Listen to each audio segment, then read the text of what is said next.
wake up, wake up. It's the Flow No Filter. The thoughts, views, and opinions shared at the Flow Show No Filter are for educational and entertainment purposes only. I am not a professional. I am just good.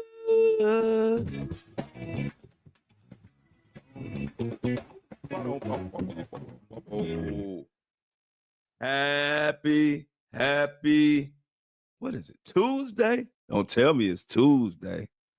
Taco Tuesday. Here we are. Another Taco Tuesday. I don't know how many Taco Tuesdays we've had so far in this show, but you can never have too many Taco Tuesdays. Welcome, everybody, to the Flow Show No Filter. The number one podcast. I don't care. They copying us so much, y'all. We the number one podcast. I know we still got a ways to go. We top 5% and moving up in 4 months, but they are copying us so much. We number one. I don't care what nobody say. And I'm going to break down a little bit of that. But you know we're going to get into the Diddy monster, a.k.a. Mohawk Diddy. He is paranoid, scared out of his mind. Legal team asking for a crazy amount of extra time. They want to figure something out. They cooked. And we're going to talk about all that. Also, my good old pal, Floyd Mayweather. Y'all know I used to be on Floyd Mayweather's record label, Filthy Rich. We toured and did all type of stuff. You know, that's like family. But y'all know I keep it real, so I had to call out when it's time to call out. Sometimes Floyd and them be mad at me. But hey, I got a job to do. So Floyd Mayweather is in the news for a faulty, that big real estate deal that he did is it's they're finding out that it might be fraudulent. So we're gonna definitely get into that. Also, what else? We got a little bit of this. Oh, I got some news about a possible upcoming guest interview we got coming up. Talk about that. And of course, shout out our subscribers and all of that. So welcome to everybody on Apple and Spotify, and welcome to all the YouTubers and everybody else, and Facebook and Instagram and all the family. TikTok. Welcome everybody. This is one of those shows. So y'all, if y'all know, yesterday I had a problem with my video. Couldn't get the video to work yesterday. Had all type of issues going on until I finally figured it out. You know how I figured it out? The same way I figured out everything else, and the way we used to always do when we was little. I just woke up and started pressing every fucking button and every settings, everything. I just clicked everything. And I just kept clicking until my camera popped on. So the good news is I'm back on video. The bad news is I don't know how the hell I did it. So let's just hope it don't happen again, or I'm going to have to push every fucking button on the laptop again and figure it out. So, yeah, and good, 50 Cent has got involved in the new Floyd Mayweather situation. So we're going to say that for the end of the show. And please, Floyd Kemp, don't get mad at me every time I cover Floyd. I just keep it real. It ain't like I just be bashing Floyd. Y'all know I love Floyd and his family, but I have to tell the truth. You a celebrity. Shit. What you want me to do? So let's get into this. Where we want to start at? So we're going to start with let's just get into something that already happened, the Cassie situation that she's testifying. That's just a real quick. Matter of fact, no, we ain't gonna get it. We going straight to the meat of it. No Diddy. Straight to the meat. No Diddy. Let's start with the Diddy's legal team. Diddy's legal team is asking for more time, y'all. Now, the funny thing about this is, for the people that were saying, this article we're going to get into is tripped out, because remember, people were saying, you had people saying, oh, they don't have much evidence. Diddy gonna walk. They just throwing anything out there because they don't have anything. Well, now we all knew that was bullshit, but now it's been proven to be bullshit, because after this new superseding indictment, Diddy's legal team is in a panic. Outright panic. Up until this time, Diddy's legal team has been moving with a little swagger and a cachet, even though they ain't been doing shit. Like, even though their legal practices have been terrible, but they have been moving with confidence. This is the first time, we're going to get into this article, but this is the first time where I actually hear panic. I actually hear panic in Diddy's legal team's voice. And we're about to talk about it. So I'm going to use USA Today's funky ass. No, I'm just playing. I don't have no problem with USA Today. I just felt like calling somebody funky. Sean Diddy Combs asked the court to exclude sexual assault allegations from the criminal trial. If it was up to Diddy, he'd just have all the evidence removed, wouldn't he, y'all? What do you think this is? Every time I look around, Diddy's team trying to get more evidence removed. I mean, I understand that's your job, but damn. If they could just remove evidence, bro, wouldn't nobody be going to jail? It's getting past. It's past strange at this point, or past over the top. Diddy want every piece of evidence to be removed, and so he can walk free. I don't blame him, but it ain't gonna work. Anyway, let's continue. The slew of sexual assault allegations brought against Sean Diddy Combs has become a point of contention in his upcoming trial. In competing motions filed Monday in the U.S. District Court for the Southern District of New York, Combs' legal team and government prosecutors argue over the admission of evidence that past claims detailing the rapper's alleged sexual abuse, according to court documents obtained by USA Today.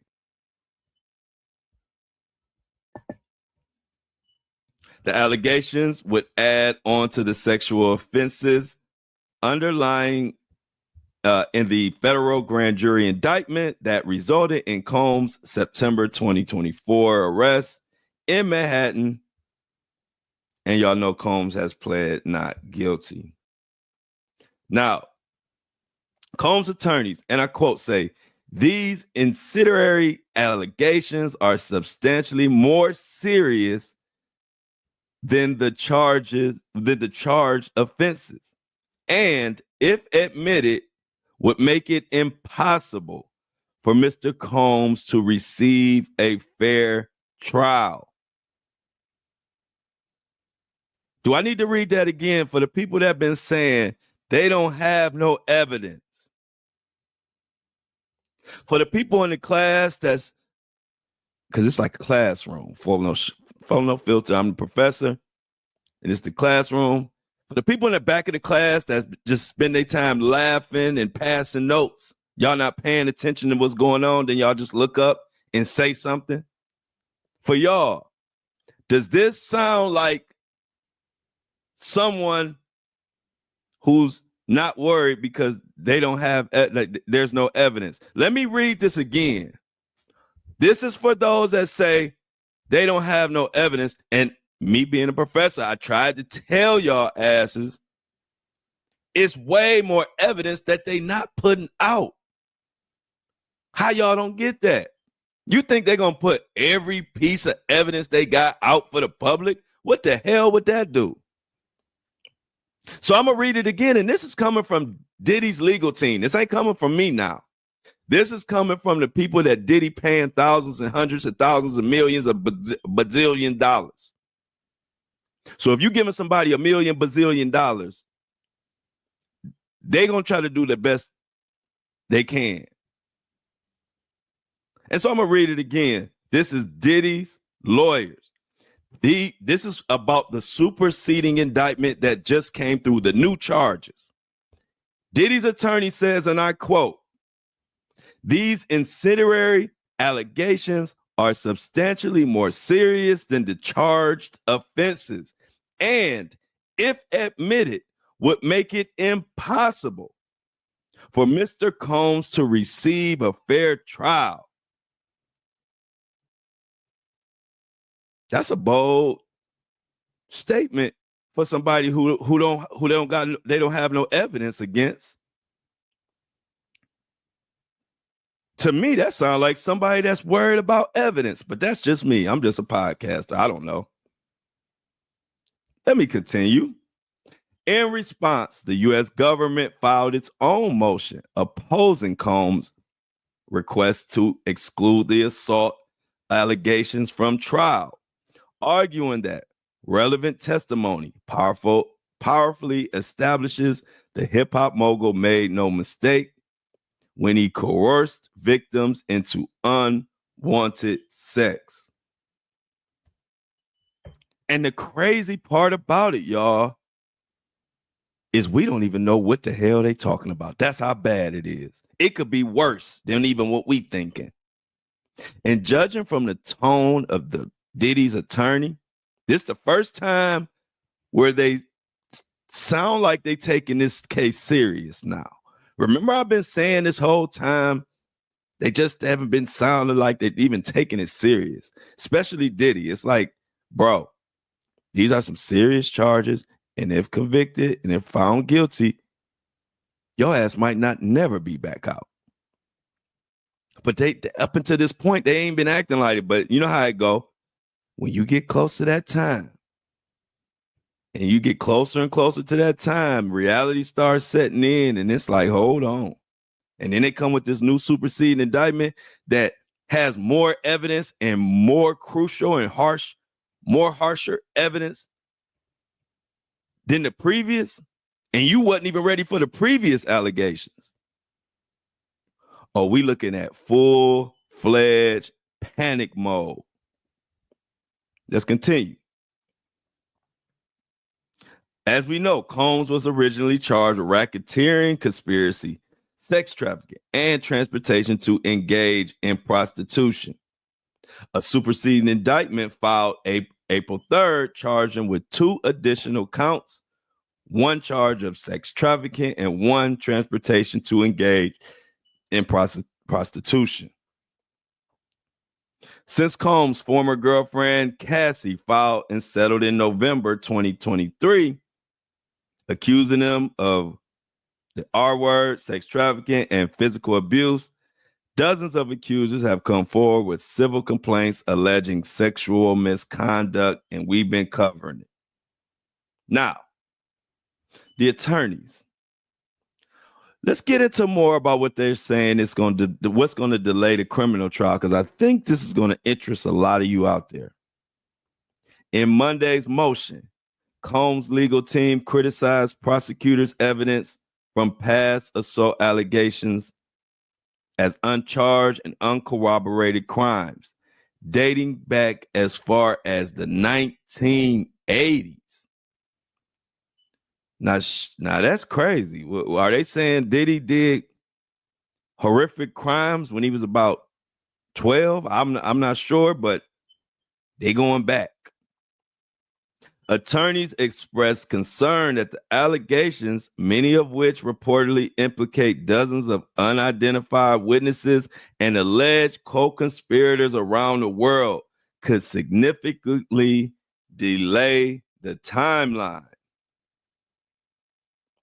Collectively, these new allegations require many months, if not years, to investigate. I'm reading this. I'm taking my time reading this because this is for all them fuckers that was saying They didn't have no evidence and did it by the walk because the evidence, they don't got no evidence.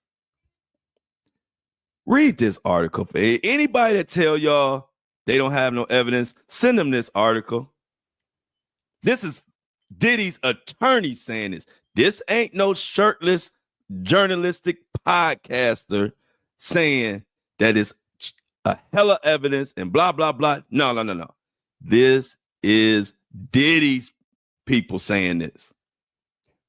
Now they lying too, y'all. Diddy's team is exaggerating. Diddy's team making this up. This don't sound like making nothing up. Let me continue. Collectively, these new allegations require many months, if not years, to investigate.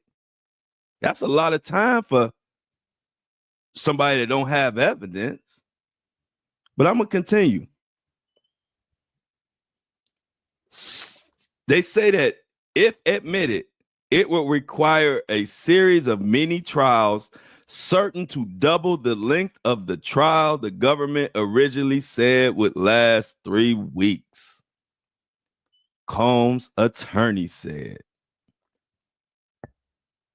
The rapper's lawyers added that the content of these allegations differ from the charges contained in Combs' federal indictment, which focus on allegations about domestic abuse or supposed economic coercion of longtime girlfriends. The court should require the government to try the case at charge and prove that the case to the jury is beyond a reasonable doubt, the attorney said. The government should not be permitted to pollute the trial with decades of dirt and invite a conviction based on propensity evidence with no proper purpose by painting Mr. Combs as a bad guy who must have committed the charged crimes. Y'all, this superseding indictment is so bad, it done turned Diddy's lawyers into Tupac. What the hell they talking about? The propensity evidence with no proper purpose by painting a picture. I paint a perfect picture. What is you talking about? I paint a perfect picture. Remember Tupac said that? Now you got Diddy's lawyers. They are so flustered. They trying to use Tupac lines to get out of this. No, I'm just playing. But it is getting sick, y'all. They talking about no proper purpose by painting propensity. What is you talking about?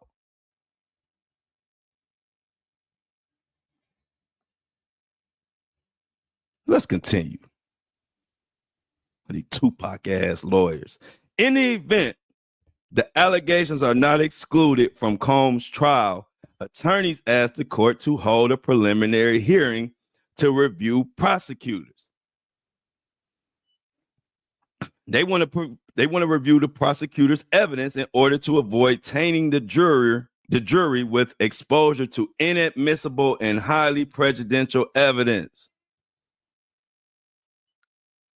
At this point, if I was the judge, I would say, look, man, I'm tired of meeting up with y'all. I see y'all ass on May 5th.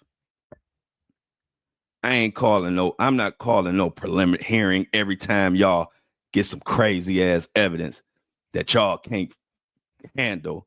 Y'all want to have a damn kumbaya meeting about it and get it dismissed and get it out. Well, Diddy's attorney, we all would like to do that. If anybody got in trouble, we all would want the evidence removed, wouldn't y'all? But I don't think it's going to work, and it's getting really hectic. They even said they left it out of this. They left it out of this article, but I be studying. Y'all don't know how much studying I do before this show. Like I study the night before, then I wake up early and I'm digging more. And one part that they left out of this USA Today, and this is why we can't trust the mainstream media, because they will leave certain stuff out that's key. And then I'm like, well, why you leave it out? What am I talking about? And this was out of Diddy's legal team mouth. They said some of the witnesses in this superseding indictment are fucking dead. Yeah, they said that was another thing that they were taken aback by. And they didn't put it in this USA Today, but it's in the actual motion, the actual paperwork, because y'all know I do the real digging. You think I'm going to let USA Today tell us everything? You think I think they got everything in there? No, I got to take an article, and then I got to go to the real paperwork and read it for myself. And I said, what the hell? Witnesses dead? Now, it could be two ways. It could go two ways. Witnesses could be dead because you know what? The diddler could have been diddling. Or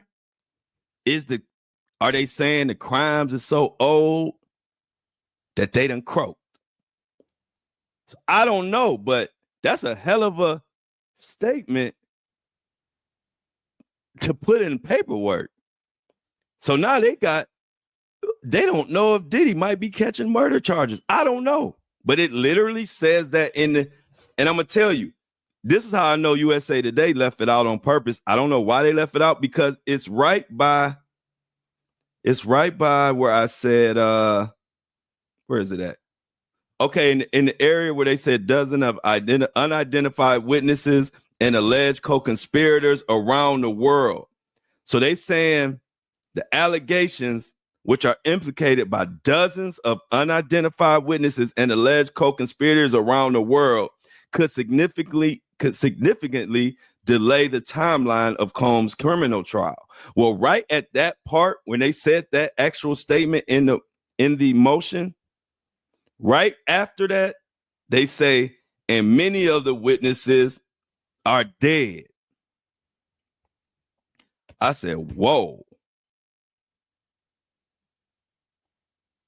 Are they talking about the dude, Ron, that we saw all over TikTok, Uncle Ron, who was spreading news about Jay-Z and Diddy and this and that, and the next thing we know,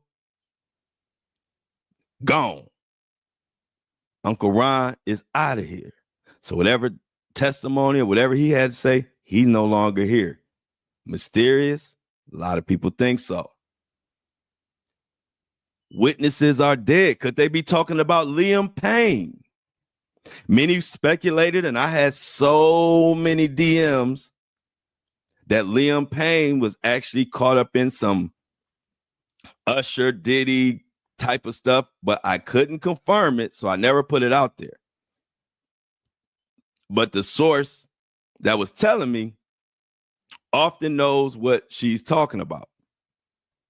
But if I can't confirm it or have some type of solid proof, I'm not going to run with it as a story. But for speculation purposes, who are these witnesses that they saying are dead? I thought it was a typo. I was like, they actually put in here that witnesses are dead? And so they need more time? And this is so crazy. They have told Diddy's legal team who the witnesses, the new witnesses are. But check this out, y'all. And I need y'all to turn the volume up a little bit, because this one of those shows that packed with information. Don't miss a second. I'm trying to squeeze it all in. No Diddy. But the crazy part is that not only are these people, they're saying witnesses are dead, but now they're saying they need more and more time. Why you need more and more time? Because check this out. They're not even allowed to tell Diddy who these witnesses are until April 18th. Now, Diddy's legal team knows who all this slew of witnesses that's coming, that's about to tear up and cook Diddy, throw him in the crock pot, panini grill, Foreman grill, microwave, twice baked, whatever you want to call them.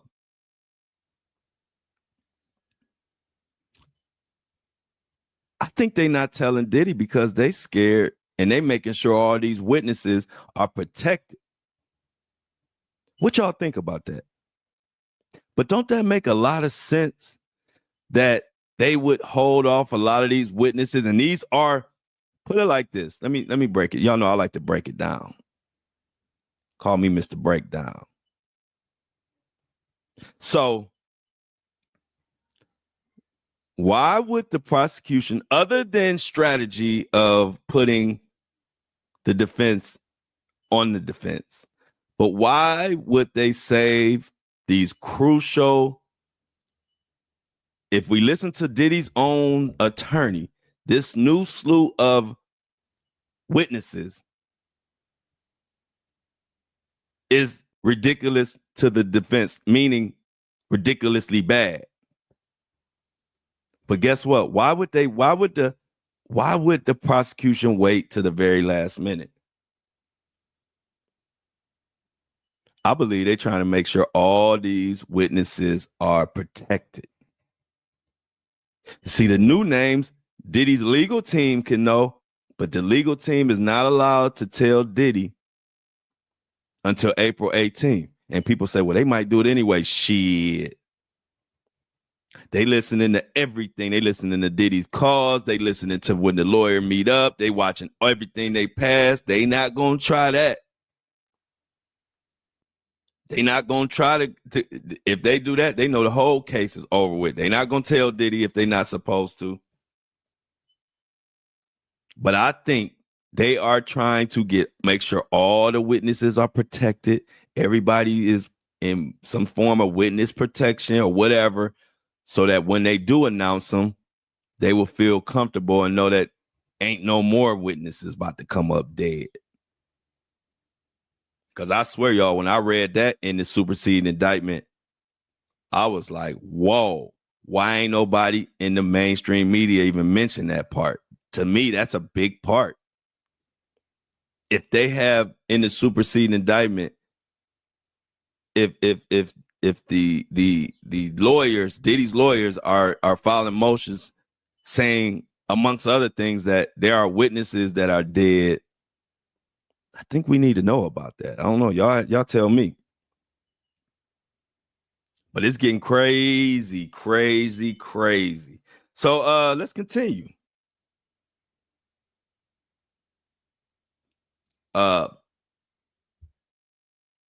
In its opposing motion, of course, the government is saying that they should be denied, of course. And that the prosecutor said testimony from these victims not only proves the rapper intended to take the sexual gratification he wanted regardless of consent, and it also serves as direct evidence of his racketeering offense. Per Combs' indictment, prosecutors previously alleged his racketeering enterprise included multiple acts of kidnapping, arson, bribery, witness tampering, forced labor, sex trafficking, transportation for prostitution, and distribution of narcotics. This evidence proves the existence of the enterprise, its purpose, and the means and methods by which the defendant and his co-conspirators carried out pattern of racketeering activity that included persistent and persuasive abuse. This is what prosecutors said in the filing that just happened yesterday. Oh, we cooking today. Like and share this and do everything you have to get the word out. Don't keep me tucked, y'all. Y'all got to spread me out, share me to other people so they can get off their little boring podcast. All these people trying to cover the Diddy story. They put me to sleep. Y'all know where to tune in, and y'all know where to tell y'all friends to tune in to the real Diddy coverage. Now, in contrast to Combs' attorneys, the government said a preliminary hearing is unnecessary. Don't the Combs prosecutor team sound like me? I said it's unnecessary. If I'm the judge, I'll be like, look, I'm tired of looking at y'all. I remember my mom used to say that when we used to be, we get to asking her about stuff too much, and we keep coming in her room asking her for this, asking her for that. She would just say, "Look, y'all go outside. I'm just tired of looking at y'all for a minute." And that was when my mom said she tired of looking at us. That means get your ass outside and start playing like a motherfucker. I'll play football, basketball, run. I'll be street light, come on back in. My mom happy to see me. She just was tired of looking at us for that moment. And so this judge, I'm sure, is feeling like my mama. He tired of looking at Diddy's lying ass used car salesman attorney. And I'm sure he tired of looking at Diddy until the trial time. Like, come on.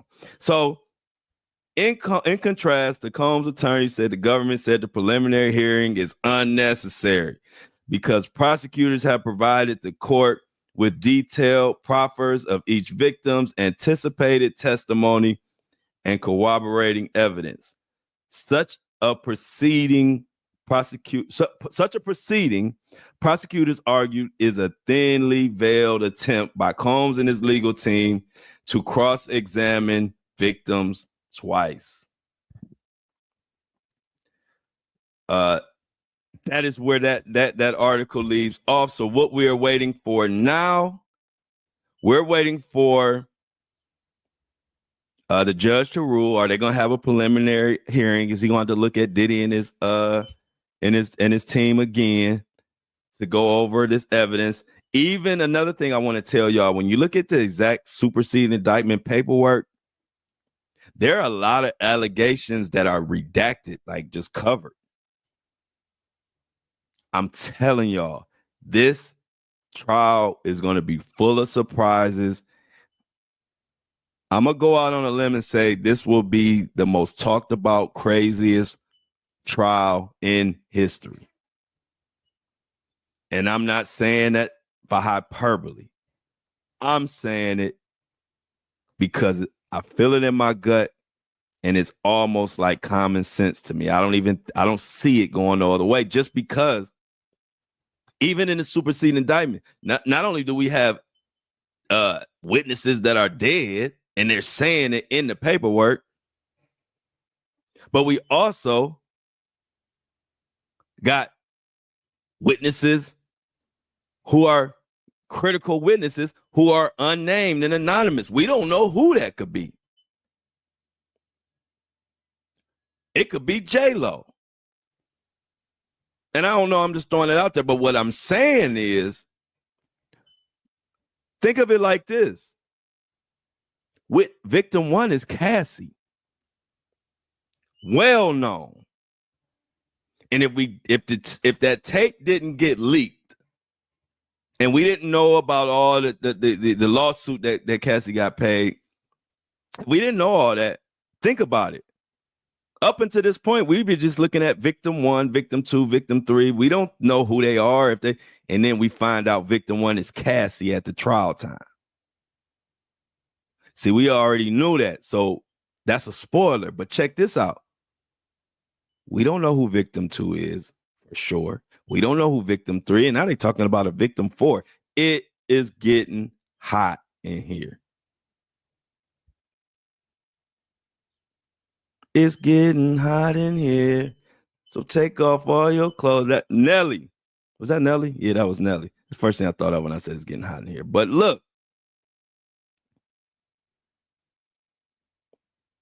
I ain't the type to try to beat a dead horse, but you fuckers that was telling me that they didn't have any evidence, y'all really was grinding my gears. And that's hard to do. But I just hate when people say stuff that don't even make no damn sense. And guess what? And this is why I don't pay anybody no attention when they just saying stupid shit. They're not going to come around. Now, when this article dropped, those same people that was talking about that they didn't have any evidence, they're just going to disappear into oblivion. I don't know where they go. It's like once they're proven wrong, they just disappear. I don't see them in the comment section. I don't see them in the chat. They don't troll anymore. And that's why I don't respect it. If you're going to call me out or tell me I don't know what I'm talking about or say that they don't have evidence, bring your raggedy ass back over here when you find out they do got evidence and tell me I was right. Don't be hiding. Because y'all know if I'm wrong, I'll apologize. I had to apologize to police departments, whatever. I don't mind admitting when I'm wrong. It just don't happen that much because I'm good. So let's put that article to bed and move on. Because these episodes getting longer and longer. Y'all know I love my community. If y'all go back all the way to the first podcast, y'all remember my first podcast was like 25 minutes, 23 minutes. Then I kind of creeped up to 40 minutes, 50 minutes here and there. But I was keeping it short because I was learning and getting my shit together. Now, because I told y'all, my goal is always to give y'all as much content as I can. I don't never try to cut y'all short. And if the content flowing is flowing, now we going hour plus, hour and a half, hour and 20 minutes. In a minute, I'm going to be doing the 2-hour podcast episodes like the big dogs, Tucker Carlson and Rogan and all the rest of them. But anyway, also, real quick, I'm not going to spend a lot of time on it, but a lot of people already know it. But Cassie, it's a big deal that Cassie is the only one out of all the victims. Something confused me. I've always knew it was 3, but it's a victim 4 or something. So I'm going to get some clarity on that, maybe after they have the hearing. But victim 1 is Cassie. And as we sit and wait what the other victims of, it's who the other victims are, I should say. I'm sorry. The fact that Cassie is testifying under her name is huge because she could have testified anonymously, but she's going to testify as Cassie Ventura, the former R&B singer who is currently pregnant and will be testifying and get into all this freaky madness while being pregnant. That ain't good, Diddy. That ain't good. To have a pregnant woman up there crying, talking about all the manipulation and coercion you've been doing, that's going to touch the jury. That's going to touch the jury. So, got some quick good news or possible news, y'all. Y'all know Mark Curry. So we're going to put that to bed right now. But Mark Curry, some great news for the podcast, for the Flow Show No Filter listeners.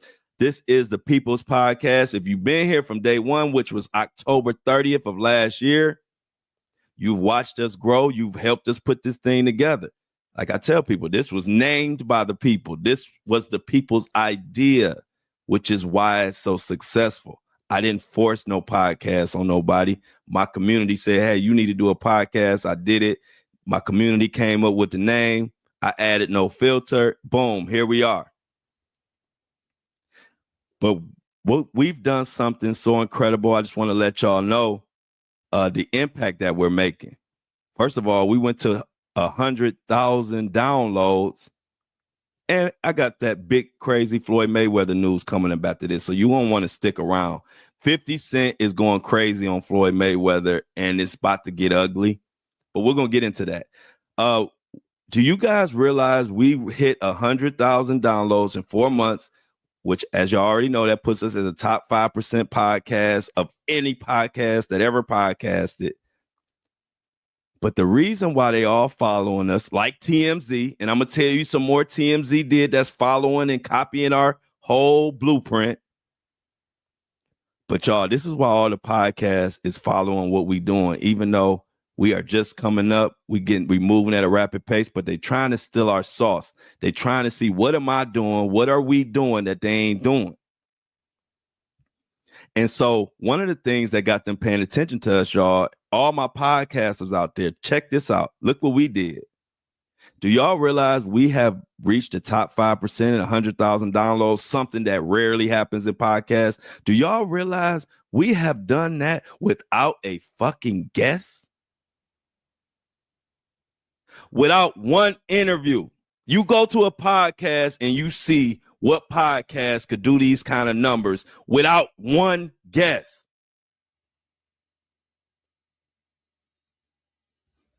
Just me, a microphone, and my community. Now we gonna get guests, and I could have got guests before, but I'm trying to build what we're doing before I don't never put the carriage before the horse for clicks and views.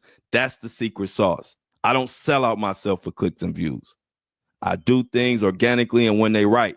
And I'm saying all that now because we about to have our first guest.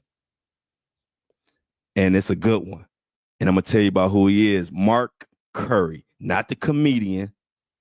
Mark Curry, the rapper that was on We Ain't Going Nowhere.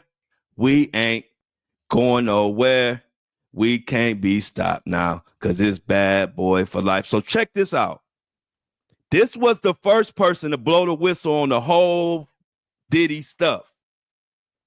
Mark Curry was the first one to bring up how they spiked the bottles. Let me give you the history of how this even came about. Y'all know I've been covering the Diddy stuff forever. I was one of the first people to post way back a year and a half ago, Mark Curry's interview that I'm about to, a clip from his interview I'm about to play for y'all right now. And it went viral. After that, Mark Curry been following me ever since. And the other day I posted some more Diddy news and Mark Curry came in my comments and he said, y'all need to read my book. And that'll explain everything. I said, Mark Curry, it's time for us to go ahead and do that interview. He said, bet, let's line it up. This is Mark Curry, y'all. Check this out. This is what he said.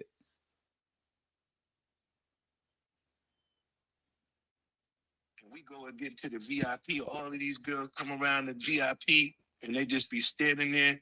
And like, let me tell you something, man. I'm going to get back with you. We got to rewind this back. We used to go to when we go to the club, we used to have these bottles, right? And on this bottle, they be regular Moet bottles. On them bottles right there, they've been to have something to make the girls be real slippery and all of this kind of stuff. So when you get up, they be like, don't touch them bottles right there and only drink them bottles right there. So we already knew what the drill was. You just don't mess with them bottles, right? Then all of the girls is in the club after a while. They all running, opening up their mouth like little birds. He was running around just popping pills in their mouth. Pop, pill. And then that was the party. I used to, we used to be on the road, you'd be like, yo, let me go with my Puff room, see what they doing. And you knock on Puff door, he'd be sitting there damn near butt naked. You ever just had a grown-ass man answer his hotel door butt naked and they'd be like, come on in? You'd be like, I'll come back. Bro, put some clothes on. What are you doing? I don't want to see you naked. Grown man stuff. Yo, that's kind of disrespectful. So when you get, that's called the test off. How you make sure you breaking in. Yo, call the artist up here to the room, tell him I'm going to have a meeting by my tub. He be in there by the tub and stuff, soaking and stuff. Butt ass naked. You be like, how the hell I'm supposed to have a meeting with a butt naked in the tub? Did y'all hear them spike bottles? This was huge. Like I tell people, y'all know I've been studying this, and see, that's the difference between me and a lot of these other podcasts. I've been in this culture. I've been studying this for a long time. A lot of people have missed and forgot about Mark Curry. Mark Curry was the first one to kick all this off. But what happened was people they still had beer goggles on when it came to Diddy. And they didn't think none of this was true. And then they thought he was just hating. This world got a problem with thinking everybody clout chasing. So it's a lot of us out here that don't give a shit about clout. So quit thinking that all the time. People just, soon somebody says, oh, they just want the clout. They just clout chasing Diddy. Nah. Some of us don't give a fuck about clout. Some of us do a podcast and make content and don't even put a fucking shirt on. It's people out here that don't care about that clout. Get that out y'all head. Anyway, but see, so what happened was he kind of was the initial whistleblower. He kind of broke ground and even just put it out there that it was all this weird stuff going on. But people kind of dismissed him a little bit. And then Jaguar Riot and everybody started saying stuff more, and then Gene Deal, and it got more. People started realizing like, damn, Diddy is a monster. And a lot of people forgot about Mark Curry, but Mark Curry made noise way before a lot of them. Another quote that Mark Curry spoke on. We're going to have him talk about all this. And this no filter. So I tell Mark Curry, you can come on this and say and whatever you want to get off your chest and talk about. Because let me tell y'all, Mark Curry has moved past this. He's one of the artists, just like all the other bad boy artists. Diddy tried to blackball him and do all type of stuff. He has persevered. He is doing regular stuff now. He got a parking company. He wrote a book. He has moved past all this Hollywood shit. He one of us. So we going to support him.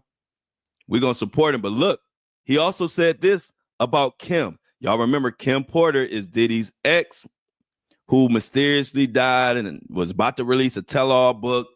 And next thing we know, she gone. And a lot of people looking at Diddy. Check out what Mark Curry had to say about that.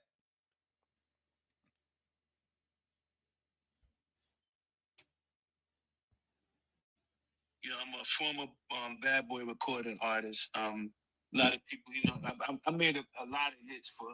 You hear that? Former My bad name boy. is Mark Curry. I'm a former bad boy recording artist. A lot of people, I made a lot of hits for Puff. How do you feel about these lawsuits accusing Diddy of abuse? What do you think about that? You knowing Diddy, do you think he's capable of doing that, man? Do I think I think he's very capable of doing it. It's in his character. That's who he is. That's what comes with power. That's what comes with arrogance. That's what comes with, what makes him. I seen fight between, when he have an argument, fight with a female, whatever it may be. I seen it with my own friends. But sometimes you say, we all go through things, but once you have a sign of doing it over and over and over again, that's when it becomes a problem. You be like, so every relationship that you get in, you're violent in them. I was around when Cassie was there. I knew Kim Porter before I knew Puff. I met Misa, but it was a history. When you have a history of the same thing, man, it becomes a problem.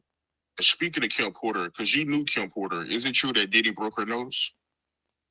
Bust her nose, man.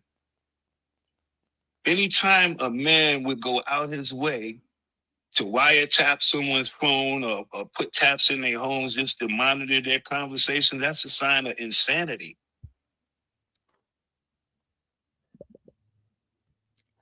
Did y'all hear that? Now, he knew Kim Porter before Diddy. He already knew Kim Porter from the Uptown days. Mark Curry was a rapper. He wrote a lot of songs for Diddy, but he was most known for that Bad Boy for Life. We ain't he's more known for that song. But that interview, y'all, especially with me doing it, it's going to break the internet. I hope y'all ready. Because like everything else I do, I've been patiently. I don't need like I told y'all, I come from a family. I come from a culture. I come from a family. I was raised that I'm expected to do more with less. I'm expected to be whooping these podcast asses without a guest, without needing one. My family expected that out of me since I was born. So that's just the way I live. So I was like, I'm not worried about trying to get clicks and views and downloads. I don't need no guests. I got to make my name first. I have to be able to be on this bitch and talk for an hour or two comfortably. And y'all enjoy it before I start even think about having a guest. See, they need guests. I don't. The difference is I want guests that mean something to me and my community. And for us to be the leaders in this Diddy shit, I think Mark Curry is the perfect first interview for the Flow Show No Filter. So what I want y'all to do, anybody listening, anybody that's part of this community, go to Mark Curry's Instagram, go to his comments, let him know we looking forward to seeing him on the Flow Show No Filter, to let him know that we got his back and we got all the victims back that have been blackballed and railroaded and all type of stuff by these, not just Diddy, a lot of these industry people. So yeah, anybody y'all can do that for me. Matter of fact, if you want to look on my page, I'll post the conversation. It's just a couple little lines that we talked to in my comments, but you can go to my comments and check it out. But I'm excited. Like I said, y'all, we that interview right there It's going to break the internet, and it's going to take the Flow Show No Filter to a whole nother level. Because a lot of people have forgot about Mark Curry. Even though he's known, he's got millions of views, 100,000s of views on YouTube and all that. He is known. If you know about Gene Deal, Jaguar Wright, then you got Mark Curry. He's right there with him. As a matter of fact, Mark Curry has been there before a lot of people. Mark Curry was, like I said, he knew Kim Porter before Diddy. So I'm excited about that. Yesterday, I was going to bring the news yesterday, but with all the technical difficulties, I kind of forgot. But I was like, y'all, we done this together, and it just is exciting for me to share with y'all all the good news and the things that's coming this way. And we ain't asking for nothing. That's what I love about the Flow Show No Filter movement. We are just a community. We doing our thing, and stuff is coming to us just because we doing the right thing. I haven't asked anybody or went to anybody. They come to my page, and I appreciate it. So I'm going to be working on that, Mark Curry. But one thing y'all can't do, because it is tough for these victims, and it's tough to be speaking out against somebody like Diddy. So if y'all on Instagram, go to Mark Curry's page. Just look it up, Mark Curry. Go to his page, leave some comments, let him know that we look forward to having him on the Flow Show No Filter, and let them know how we welcome people. But it's big news, y'all, so I had to let y'all know. And then let me tell y'all about TMZ. I'm about to get into this Floyd Mayweather. We're going to run over time today on the podcast, but I love y'all. And the more content I can give y'all, I ain't never going to stop it short just to stop it short. So we're going to run over today, but it's all good. Another thing that I want to tell you about TMZ. Remember I tell you they've been copying. I had a crazy good story where I was talking about. Matter of fact, let me play it, because I'm gonna tell you the whole how this. We ain't rushing today. I'm gonna tell you how this all played out. So let me go back to this. So Sunday afternoon, I dropped a video saying, a lot of people are worried about Diddy is worried about Cassie testifying, but they don't know that he's worried about this psychologist, this lady who is an expert at describing coercion and all of that. So I dropped this video, and I'm about to break you down how TMZ is watching and copying everything we do. And if they listening, y'all know y'all copying it because you listening now. So check this out. No, hey, look, it don't make me mad. You supposed to copy me. I'm good. So check this out. I dropped this Sunday afternoon. Listen to this post, and it went viral. Y'all know how Cassie's testimony is the one that they say Diddy is most scared of in his upcoming trial? What if I told you they're wrong, and this is who Diddy is most scared of? Everybody, meet Dr. Dawn Hughes, expert forensic psychologist, aka the Diddy Stopper. She has been the key component in many cases of men doing bad things to women. Johnny Depp was one, even Harvey. But the craziest one was R. Kelly. You see, R. Kelly was looking like this before she testified, and after she testified, he was looking like this. See, the thing about Dr. Diddy Stopper, aka Dawn Hughes, she's an expert in coercion and all this stuff that they get caught up in. And she was the last one to testify in the R. Kelly trial. Now, true, this is damaging with Cassie, and it will be damaging testimony when she's called to testify against the diddler. You see, she's so good at what she do, she like the closer, the relief pitcher. If you doing bad things to women and children, and this woman gets called, you in deep doo-doo. And so when Diddy's attorney found out she was involved in this case, they went to Diddy. They said, hey, Diddy, we got Dr. Dawn Hughes is on your case, and it ain't looking good. Diddy said, what? You mean Dr. Diddy Stopper? Yeah, Diddy. And by the way, we're going to need another $10,000 for this conversation. But yeah, what do you want me to do about it? You got to get rid of her. Diddy, we can't do that. You're already in trouble for allegedly getting rid of Tupac. Perhaps. I know. Can we get her off of the case somehow? Diddy, we can do that, and I'll try, but I can't guarantee it. Diddy was sad. You can't guarantee it. Nope, but we will file. And then Diddy's attorney just recently filed to block the doctor who sided with Amber Heard. So who is Amber Heard? This is his ex who sued him for $1 million for allegedly doing bad thing, and it was a mess. So they sent in the paperwork, and the judge told them he had till May 5th to rule if they're going to let the Diddy Stopper in or not. So we just seen what Dr. Dawn Diddy Stopper did to Kelly. The only question we have now is she going for 2 in a row? Make sure y'all follow me. I'm doing 30 days of Diddy, a.k.a. Mohawk Diddy. This is day 2. I tell Diddy stories as we count down to the trial. I'm out, and I don't like it. So I dropped that Sunday afternoon, and shout out to ain't nobody in this media space telling stories like me, and I'm gonna just put that out there. Storytelling top tier, but that's a whole nother thing. Anyway, I dropped that on Sunday afternoon. Ain't nobody dropping nothing. So after I dropped that about where I said about people worried about Diddy worried about Cassie testifying, how about TMZ drops the news or breaks the news about Cassie testifying about 2 hours after I dropped that, when nobody was breaking nothing? And people know TMZ don't break no fucking news on Sunday and Saturday like that. It's all Monday through Friday. So I'm like, damn, okay. I dropped some Cassie twists, and then here they come.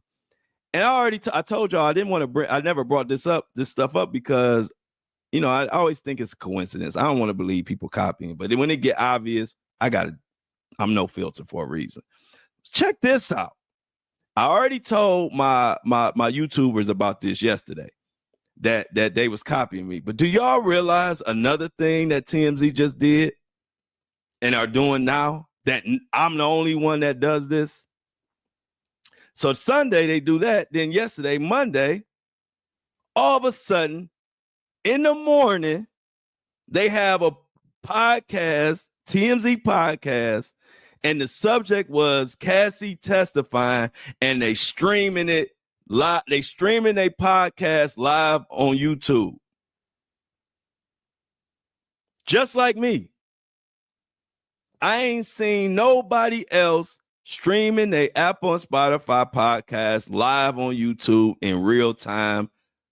I'm the only one do that. I look down. So now they got their morning show podcast, and they talking about Cassie, and they streaming live. Hey, I ain't hating. I ain't hating at all. I love it because it just lets me know I'm doing the right thing. But don't think I ain't paying attention. It's like a chef that with his famous sauce. I know when somebody copying my sauce. I know when somebody you can't copy me without me knowing you copying me, because my shit's unique. I purposely do stuff different. So I'm not like none of y'all podcasters and this and that. But I said, damn, now y'all gonna stream and have a morning show podcast, damn near talking about the same thing I'm talking about, streaming it live. Go to YouTube. Y'all tell me another podcast that's on Apple and Spotify that y'all see that streams live as they're doing their podcast. You ain't gonna see it. Yours truly, that's who do it, but now TMZ do it. But go ahead, TMZ, do your thing. I am not mad at all. I'm just letting the community know that help build this podcast that we are doing the right thing, and we're going to continue to do it. And I'm going to keep calling out everybody who copy just so we can keep our eyes on them. We work hard over here. You're going to be stealing our ideas. It's all good. But yeah, y'all, they own us. And they be like, why did this dude got some nerve? Yep, I do. I've been the type of person to speak and call out. I didn't care if you the biggest of the big or the smallest of the small. If it's in my heart, it has to come out into the atmosphere, and y'all just got to deal with it.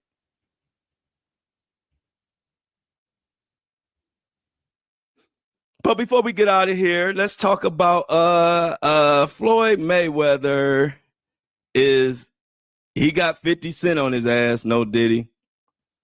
And it's because y'all remember that $400 million deal that Floyd Mayweather was bragging about? Yeah, go ahead, Diamond. And Nadreema, let me shout out Nadreema. I see you saw something about you ain't on Facebook. I'm talking about Instagram for Mark Curry. So not Facebook. Just to throw that out there. But definitely Diamond said, and a lot of people been saying people are copying me. My mama said people copying me, but you know, I just be thinking people supporting. But now y'all right, people copying like crazy. Anyway, y'all remember that deal when Floyd Mayweather was bragging about he bought $400 million property and property in Manhattan. And even me and Greg were saying on the morning show, if y'all remember, I might have to bring that episode back because we said it didn't sound right.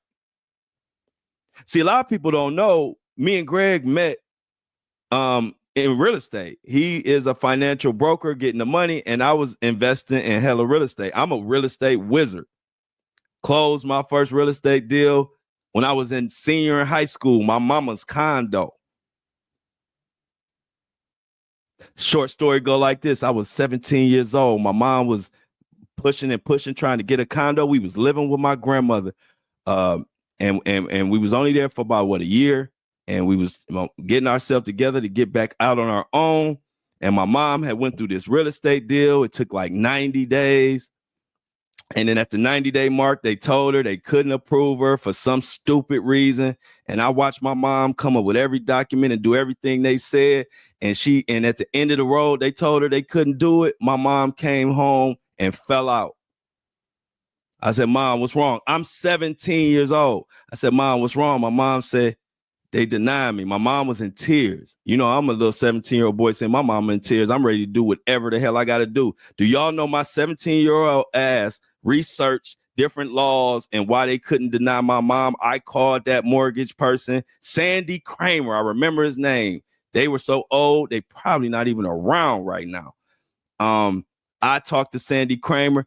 He thought I was an old ass man the way I was talking. And I laid out all the facts of why my mom, you can't deny her and what she can do to do whatever they were trying to deny. I put it all out. Do y'all know? True story.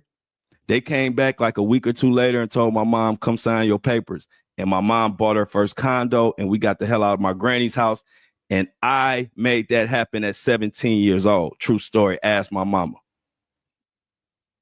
So I say all that to say, people, you never know about people. I am a real estate guru. That I love real estate, and I've been dabbling in it since I was a kid. Anyway, if you remember when that $400 million deal came out, me and Greg said it didn't sound right because they're not letting certain people, and I'm not even talking about race. I'm talking about you just have to be in the in crowd of New York real estate. They're not letting anybody just buy $400 million worth of property in the middle of Manhattan. I mean, it just don't even make sense. So it sounded crazy. Well, now, thanks to Business Insider and my good old pal 50 Cent, you know, that's my dog. That's another interview, but that's going to be down the line. I know one day I'm going to interview 50 Cent, my boy. We just got to build our weight up to make it make sense. So that's going to be a huge one. I know 50 Cent will sit down with me when it all makes sense. But anyway, 50 Cent just posted this, and we finding out that Floyd Mayweather was capping. Like the young people say, that's cap. Check out what 50 Cent posted. I'm going to break it down, and I'm probably going to get a call or a message from Floyd in his camp. But damn, y'all, hey, this is a story. Shit, what you want me to do? It's close to 15 minutes. You're right. It's close to 15 minutes. Junior iPods has claims of investing in a $402 million Manhattan apartment portfolio just over a month after Mayweather announced his biggest deal yet, acquiring 62 rental apartment buildings in Upper Manhattan. Business Insider reported that no such deal appears to have occurred. Floyd recently posted a video on Instagram claiming he bought 6 apartment buildings, stating that they are all his property with no partners involved. However, Business Insider has contradicted these claims, stating that the ownership of the buildings remains unchanged and they are not Mayweather's, as he stated. Many are left questioning why Mayweather would make such a bold, untrue claim about his financial dealings. Now, Floyd Mayweather Jr., there's a story circulating in Business Insider did talking about this $400 million property deal that he had been discussing here in New York City. But now, according to Business Insider, it's not what you think it is. They said there's no evidence there's been a sale of these properties, and it's 62 rental apartment buildings in Upper Manhattan. Here's what Floyd Mayweather had said at the time on a video that he posted on his Instagram. I love bringing people into my lifestyle, showing people how I live. Now, when you guys see me on the record talking about real estate, well, lately I purchased 62 apartment buildings in New York City. And what I need you guys to do, slide and check out the photos. It's not all 62 buildings, it's a few buildings, but guess what? All buildings belong to me. I don't have no partners. We go through that. Floyd. See, one thing you can't lie about, and this is when you have an expertise in real estate, purchasing, acquisition. Y'all know I done flipped. I don't know how many houses in my life. I don't really know. I'm not even trying to front. I don't know how many. That's how many houses I flipped. With my boy Greg. Greg got all the, man. So look, I'm going to say this. See, Floyd is a boxing expert. Arguably the greatest of all time. Up there with Muhammad Ali, Sugar Ray Leonard, and rest of them. 50-0, hell of a record. But you don't put on no boxing gloves to do real estate. You got to know what the hell you're doing. And you can't lie about purchasing on real estate. It's all public record. The last thing you want to lie about is making a purchase on some damn real estate. It's all public record. The truth gonna come out.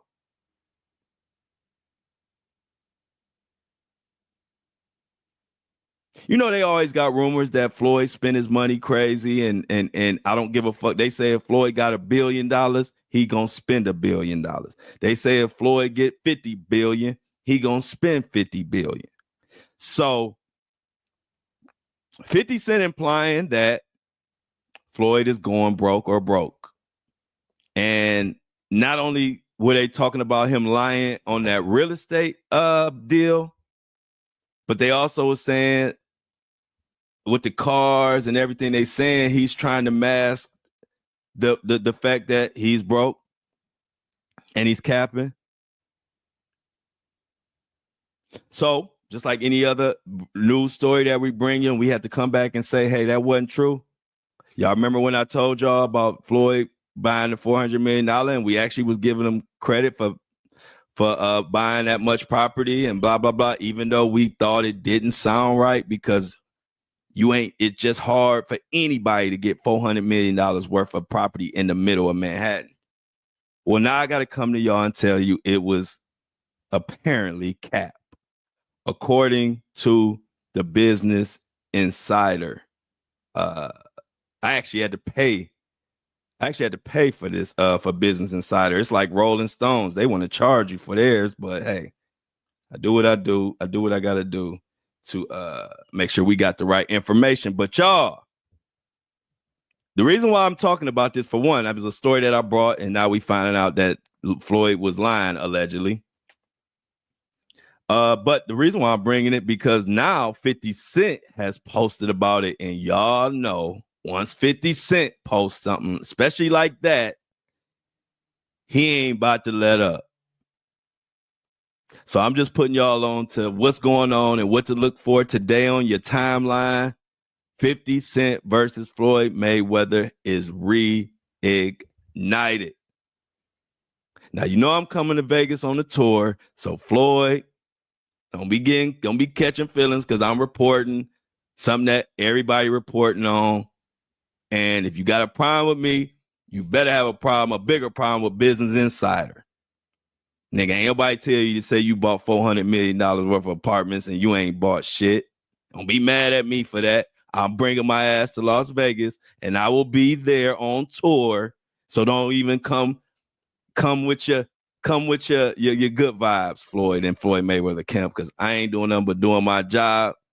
But you a wild boy for that one. A $400 million cap, that might be a record. I'm trying to think, do I want to go into this business? I'll skim it. We're gonna skim this little story real quick. We're on a roll today. And when we on a roll, I just keep flowing. That's why they call me Flow. I'm like water. I just kind of go with the flow and make my way. But yeah, so Business Insider is talking about these claims. Floyd Mayweather Jr. bragged about a $400 million property deal, but there's just one problem. It didn't happen. Championship boxer Floyd Mayweather said he purchased a 62-unit building in Manhattan, but there is no evidence there has been a sale. The deal is one of several claims Mayweather has made about his real estate that appear to be exaggerated. Floyd Mayweather earned this nickname by reaping more than $1 billion during an illustrious boxing career and spending big on designer clothing. More recently, the 48-year-old retired champion has said that he made a big real estate purchase that is found out to be a lie. Floyd Mayweather posted, all these buildings belong to me, but they don't. The NYC Housing Partnership, a nonprofit group that is a partner in a majority of properties to help them qualify for tax breaks and grants, has not been alerted of the pending sale. The housing partnership has not been advised of any sale. But when asked about the acquisition, they say it simply is not true. He felt that it's so cool because I gave it back to the community and I make money, the person said. And once that clicked in his head, he is like, I want to buy it all. But he just never proceeded with the purchase.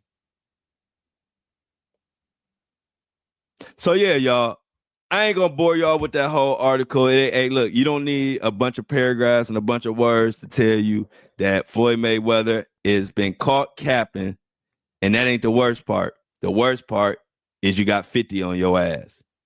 Bye-bye.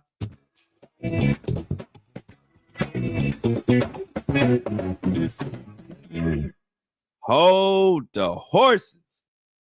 I forgot something, y'all. Y'all know I can't never get out of here without thanking my subscribers, the people that make this thing work. What am I doing? False alarm. So let me thank some of the new, whoa. Y'all, they have been, man. Y'all about to make me cry live on air. Where did all these people come from? I just opened up my phone. We got all kind of new subscribers, y'all. I was about to cut the show, the show off, but I can't get leave. You know what? I tell y'all, ain't nobody more important to this show than the subscribers. The subscribers damn near more important than me. Because if we don't have subscribers, I can't talk about all this shit. I got to come on here talking about what LeBron's legacy, how this affects his legacy, what my Browns doing, you know, stuff that don't really rub people the wrong way. But because we had these subscribers, I told y'all, unbiased, real, edgy news. If we don't get our subscribers, we can't exist. It's that simple. I gave you a whole rundown yesterday how the biggest podcasts that been out for 10 years are going broke, and now they are switching and focusing and appreciating their subscribers. Y'all know I've been doing this for months and months and months. The story just broke on them a few days ago. Y'all know I've been on here telling you, and like I told y'all, I don't sales pitch because I never started like that with my community. My community always knows I am going to tell you exactly what it is. I feel like that is better than being a sales pitchy ass person. I don't like to be sold. Tell me the facts and I'll evaluate it. The facts are corporations don't want us talking about certain things. Celebrities, everybody with big money don't want us talking about certain things. So what do? They use their money as leverage. So I figured out early the only way I can continue this show as I get bigger and bigger and bigger and more known is to have a strong subscriber base. I figured that out months ago. I was only doing podcasts 2 months and figured that out. And that's when I started preaching to y'all, hey, I ain't trying to be sales pitchy. Y'all know my style. But if y'all want this show to continue to be edgy and we can say what we want, we can launch boycotts if we need to, whatever you people, the people need that make this thing go, I'm going to bring it to y'all and for y'all. This is the People's Podcast. So I've been preaching that. Now, bigger blogs are starting to realize that. I'm talking about blogs with like 10 million Instagram followers. I got 130,000. To give you a context, and the ones with 10 million followers are saying, hey, we need to start really focusing on our subscribers. All this other corporate money, all this social media money is smoke and mirrors. So I literally could cry tears right now that so many people are subscribing and understanding what I'm doing and what I'm saying, and understand that I'm not here like being greedy or just asking for money, because it's not about that. I come from where y'all come from. I love podcasts. So I think of things from the perspective of a listener, because that's all I do is listen to podcasts. And I know before, sometimes back in the day, I wouldn't subscribe because I just figure, you know, they popular, everybody know them. You figure, oh, they good. But then I started realizing, yeah, if they talking about bubblegum shit, they good. But if you talking about what I'm talking about, if you want to continue, you better have some subscribers. And that's what y'all doing. Y'all showing up and understanding that I ain't asking for nothing extra. I'm asking for what's needed. Subscribers ain't icing on the cake. Subscribers is all I got on purpose, because I've been getting hit up by the corporations and different people. I told you I got hit up by the Democrats and the Republicans. Told both they ass no. Because I don't want to be on here pandering and saying shit just because somebody paid me. Because you can tell that. You can read that. As a listener, you can tell when somebody is pandering or somebody is saying stuff because they paid to. And I'm not going to do that shit. So I told Democrats keep their 20,000 and told Republicans to keep their whatever. I don't know how much they were going to offer, but I just said, I'm not, and this was during the campaign. Matter of fact, let me add that context. This was before, this was when they were Trump and Kamala were campaigning, and they reached out to me to be a part of this and that and whatever. And I'm just not doing that because I'm not going to tear my brand up trying to for some money. I'm good. So anyway. Look at all these subscribers, y'all. I like I said, I'm shouting out every last one of them, and it's just amazing. And every single person, not only did they subscribe, but they gave more than $3. Y'all know $3 is the minimum. So we about to announce this. These people, I'm so glad that I thought about this before I got out of here. And as a matter of fact, I probably will come back and announce them again tomorrow earlier in the show. But anyway. I need everybody to give it up for Stephanie Lee with a $5 donation. Stephanie Lee, the Flow Show No Filter. The Flow Show No Filter greatly appreciates you. You take your $5, your hard-earned money, and understand that the only way to keep this thing going the way we want it to go. That's important, because I'm saying the way we want, because this show can continue no matter what. Y'all subscribe or not. The only problem is if we don't have subscribers, then we got to talk about bubblegum topics and bubblegum information. And I ain't doing that. So to keep this show the way it is, Stephanie Lee, I appreciate you. Everybody in the chat, give Stephanie Lee her flowers. She gave a $5 donation when the minimum, it's only at $3 is all we asked for. let's go to the next one. Monique A. Ziegler. Come on down. Monique A. Ziegler gave $6 donation. We only asked for $3. Monique, from the bottom of my heart, we at the Flow Show No Filter, and when I say we, I mean me, greatly appreciate you in these times to know that, hey, I fuck with your podcast, and I'm gonna support you, and I appreciate that, and which is why I get my ass up every morning on time, on schedule, so y'all know exactly when these things is coming and when not, because that is me showing y'all that I value y'all support. So I ain't coming in here and just doing it, and you don't know if a podcast gonna be in the morning or if I'm gonna drop it at night. Just coming at any time. I come on schedule because that's my way of showing y'all appreciate me and support me. I am going to take this serious as fuck. So thank you. Thank you, Monique Ziegler. Next, we got Christy McNew. Christy McNew. Christy, I love that last name, McNew. I might, if you don't mind, I might make that one of my little alias, Mr. McNew. But anyway, Christy McNew gave a $4 donation. We only asked for $3. She went an extra $1. She put $1 on it, and I'm happy. And we thank you, Christy. Everybody in the chat say Christy McNew. Christy McNew. All right, next we got Shanika. Shanika gave $5. Everybody who subscribed gave more than the $3, y'all. I mean, I could cry.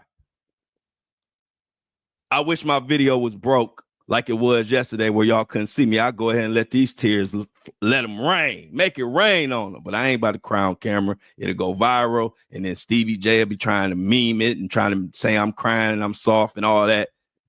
It ain't happening. These tears will be tucked until I get off camera. Anyway, thank you. Shanika gave $5. Everybody thanks Shanika, and I'm gonna tell y'all how to spell her name so y'all don't be thanking her in the chat and spelling her name all wrong. Shanieka. If you want to see your love, come to YouTube and you'll see all the love of everybody. We support our subscribers. And like I said, ain't nobody more important than the subscribers. Without the subscribers, ain't no show. It's that simple. It's that simple. And like I said, I've been telling y'all for months, and just in the last few days, you're hearing some of the biggest podcasting shows saying that they're going broke and they need subscribers. And they're 100 times bigger than me. So all that does is co-sign what I've been saying and to let y'all know, ain't nobody asking for nothing extra. I'm asking for what's necessary. If I was good and we didn't need the subscribers, I wouldn't even ask y'all. I would just say, just have a seat and just listen. But that ain't the case. And I don't want to change up the content because I got to pay bills. And then y'all going to be mad. And y'all going to be like, what happened to the Diddy? And what happened to the Hollywood? And what happened to all the cuss words and all that? I'm going to say, hey, I had to sell out. But y'all know Floyd ain't going to never sell out. I'll be on the streets first. Anyway, we got our last, but certainly not least. This is the subscriber of the day. Vanessa Dimps. But I'm sorry, Venetia. I think it's Venetia, y'all. It's Vanessa Dimps. If it's Venetia or Venesia or any of that, that's a beautiful name. I'm sorry if I'm pronouncing it wrong, but that's a beautiful name, V. V gave y'all. But y'all clap it up for V. She gonna give $13 as a subscription and a donation. We only asked for 3. She gave 13. So Venetia, I'm sorry if I pronounce it wrong, but much love to you, Miss Dimps, and everybody in the chat. Everybody in the chat. $13 and we only asked for 3. Venetia Demps, you are the MVP. Shout out to all of my subscribers. And if you want to subscribe and continue to hold down this podcast and keep it what it is, edgy, unbiased, all facts, you want it to stay like that, you want to keep the lights on, go to the description box, either in the notes when you're listening to it on Apple and Spotify or the other podcasting host platform, or if you're watching on YouTube or Facebook, look in the link and you'll see Buzzsprout subscription. You'll see the link. It says Buzzsprout, and then it says subscriber. But y'all guys are amazing. I really mean it, and I really lost for words. I don't even check the subscribers or none of that until I'm about to shout them out. So I never know if it's 1, 5, 10, 0. I don't know until I open it up, and I didn't have no clue that it was so many people who subscribe, and not only just subscribe, but everybody gave more than the $3, and that makes me feel good. It makes me feel appreciated, and it gives me, like, it puts the battery in my pack, and it puts the battery in my back, and it gives me the energy to wake up in the morning and start cussing motherfuckers out. Thank you.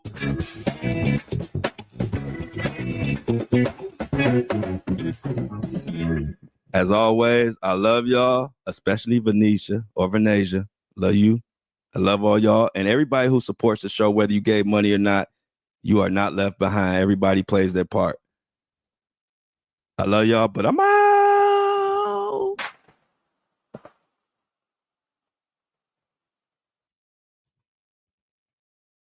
Boom, boom, boom. Another one bites the dust. Boom, boom, boom. Another one bites the dust.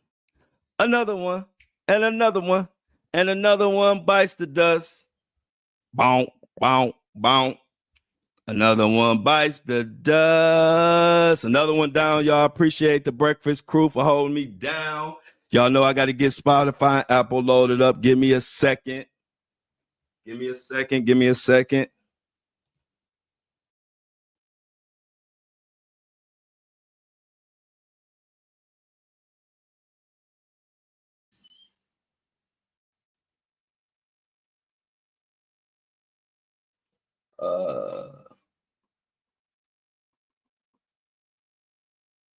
Let's get this party started.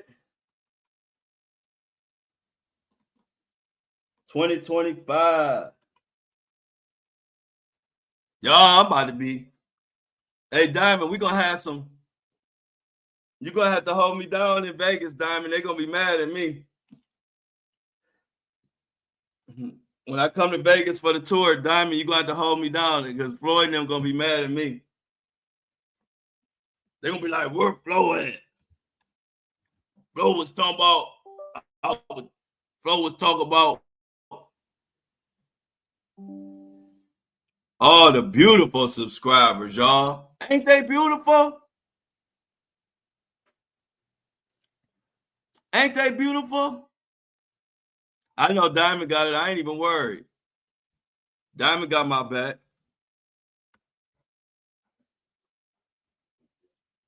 Hey, D. Everybody wanted to thank you for fixing the video. Oh.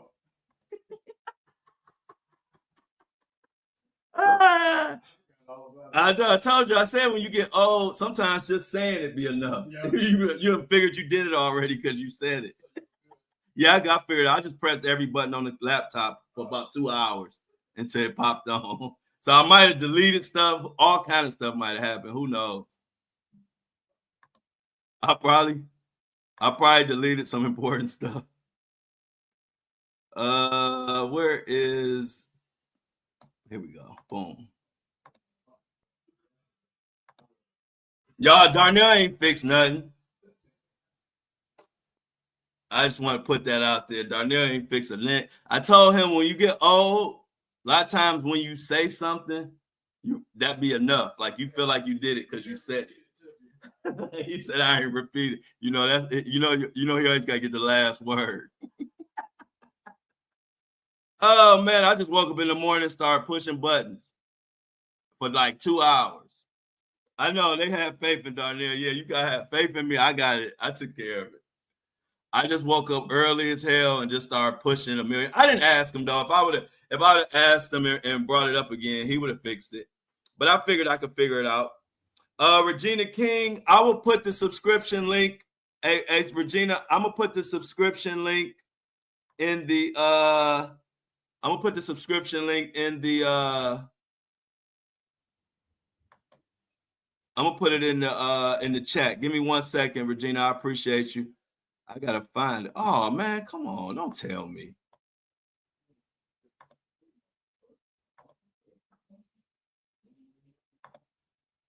Regina, I'm about to put the here we go.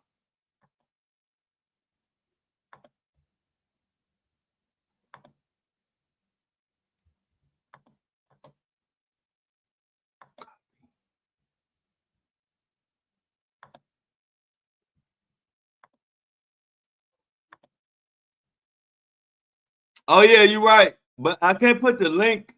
I'm gonna put it in the chat. If I put it in the ticker, it's not. I don't think you kind of got to click it because it's gonna be kind of hard to go to from the clicker because it's gonna look like the ticker. It's gonna look like that. It's like, it's kind of hard. I guess people could type it, but I don't know. Maybe I'll think about it, Amy. That might be a good idea, but it also might be a little confusing. We'll see.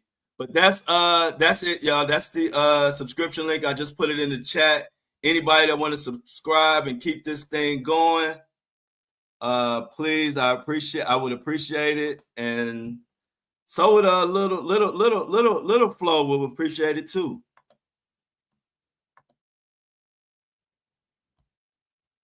All right, so let's see, 2025, boom. Let's see if I can get this back loaded. All right, there we go. All right, y'all, I'm back. So I put the subscription link. I put the subscription link in the chat. Oh, Lil Flo is my son, who'll be 18 on May 23rd. He graduates. So I got a birthday coming up and he graduated this year, y'all. So I got to make some money.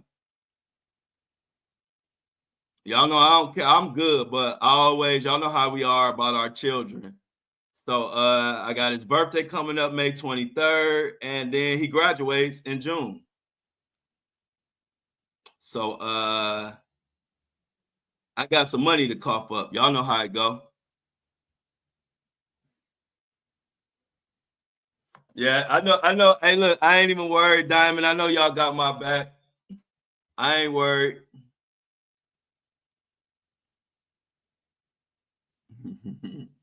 I ain't worried, but I appreciate it.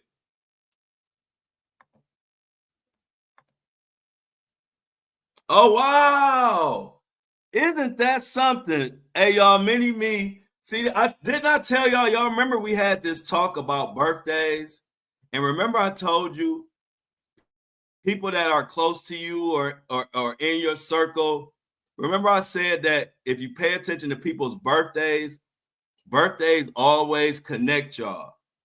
And so look at mini-me, who says her sister birthday is May 23rd, the exact same birthday as my son.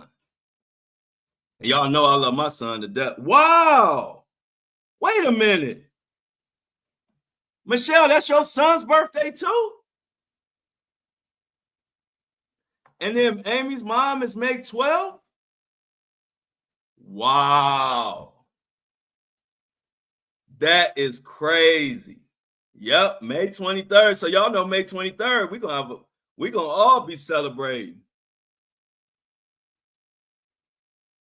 Oh, hey, look, you know I am. You know, I've been, hey, Shonda, you know, I've been saying that that's gonna happen way before. So that's why I've been telling everybody so they could get it early. Don't wait until May 1st, because May 1st, price go up. Oh my God, C-Tuck. You just added another layer to this, C-Tuck. Let me take this damn headphones off. C-Tuck, guess who else is May 30th? My son's mama is May 30th. It just gets crazier. My son's mama is May 30th. and he May 23rd. I had to deal with two Geminis I had to deal with two Geminis for 20 years, 20 some years. Two Gemini.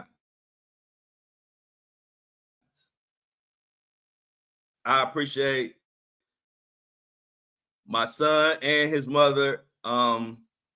It's been a pleasure to raise him. And you know, me and his mom had our issues like anybody else, but at the end of the day, he got a hell of a mom, and she did make my job a lot easier. Y'all know me, I keep it real. I don't care if we on good terms, bad terms, whatever, we gonna handle that, but I will always keep it real. I'm not one of those people that get caught up in my feelings and then I just talk bad or hate on people. Like I give it up. My son got a great mom, and she made my job very easy because she been up his ass, no Diddy's, all 18 years.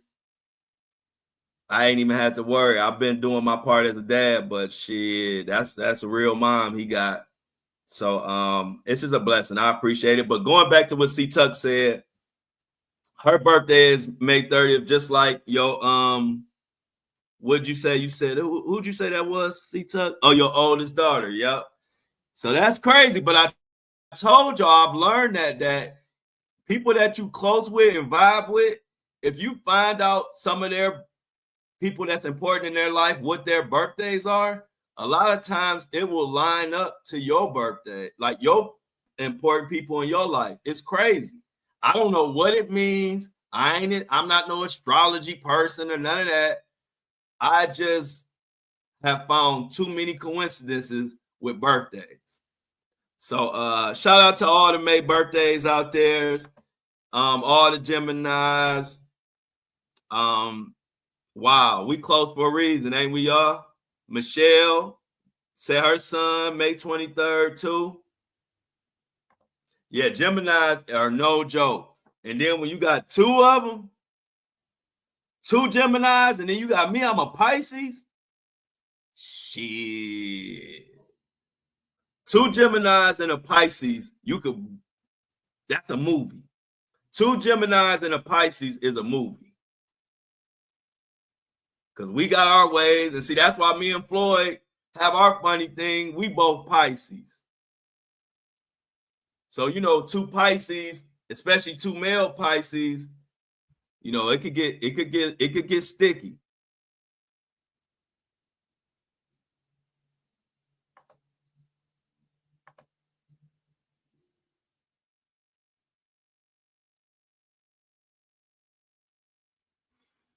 Oh man, here we go now. Okay, here we go.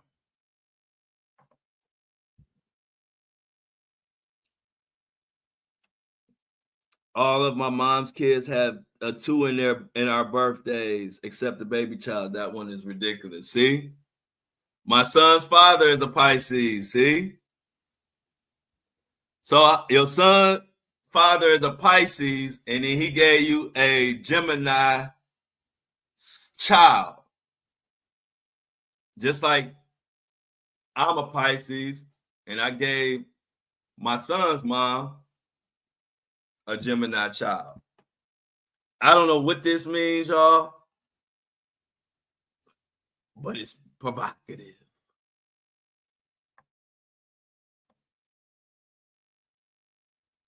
Oh man, this thing. Okay, I don't know what's going on.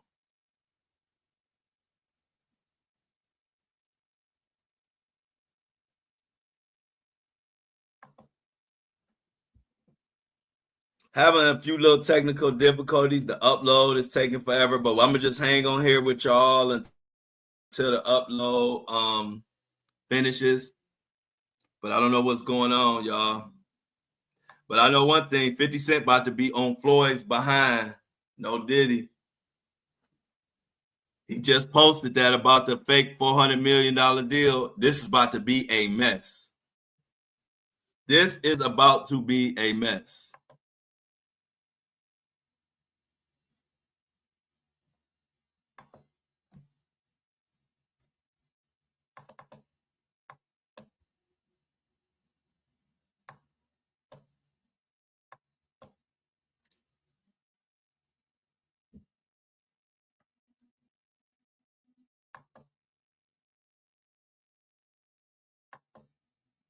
Man, I hate when it start acting like this. Hold on, man.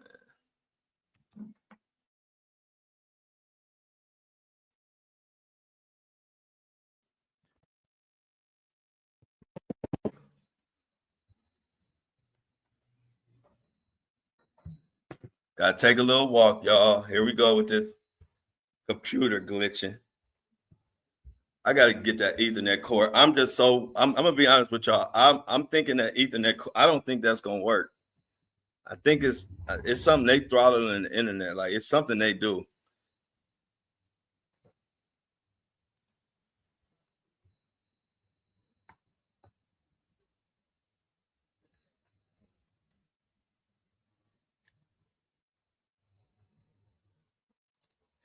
Hey y'all, you know what I'm about to try to do? Give me 1 second, y'all. I'm about to try to go outside. I'm about to try to go outside to help this thing help it upload.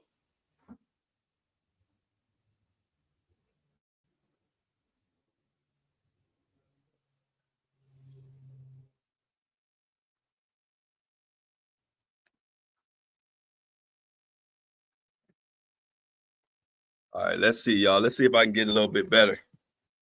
Can I get some better service? With our little secret.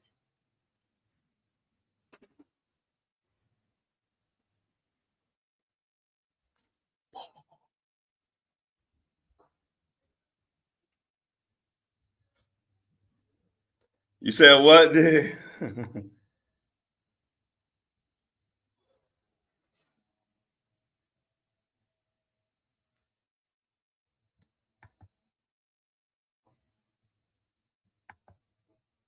Here we go. I hate this, man. I don't know what they be doing with the internet at this time. It's always at this exact time. That's why I don't think the Ethernet cord is gonna help, because it's like a man-made type thing. It's not random. It's at this time every day.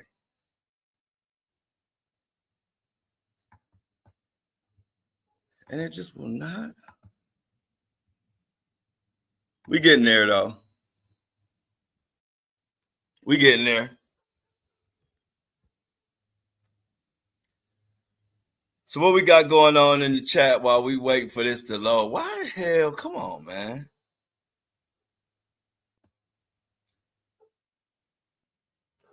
Anyway, y'all, what else we got going on today? Oh no, it ain't. I ain't gonna lie. I love Puerto Rico. I don't give a damn about no internet. I work around Wi-Fi, but it ain't no place that can compare to Miami. I ain't gonna lie. I mean, Miami.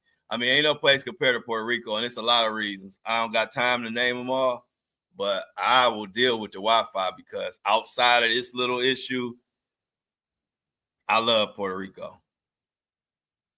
I love it. It's so many reasons. I can't. I would have to do a whole show on it.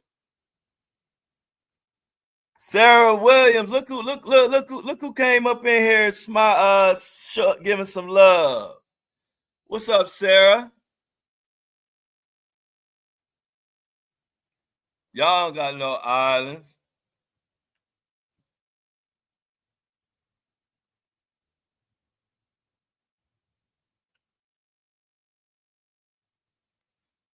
Y'all ain't got no islands, Amy. What's up, Sarah? Good morning. Good morning. Good morning. Sarah.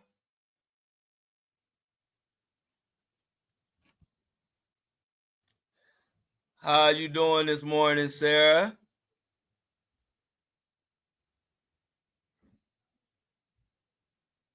Oh yeah, Old San Juan. Yes. Old San Juan. I love going to Old San Juan. Puerto Rico is the spot. Why is this taking so long? Why? But anyway, yes, Old San Juan. I love to go to Old San Juan, walk around. They got a lot of nice. The scenery is nice.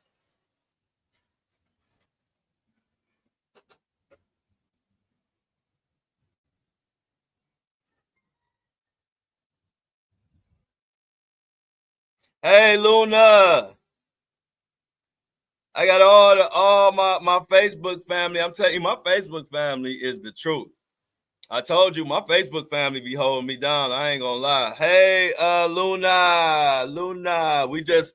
We trying to get Apple and we trying to get Apple and Spotify loaded up. Okay, finally, we done went to stage 2. How you doing, Luna? All right, come on out here. Oh, I love golf courses, Amy. You know I do love golf courses now.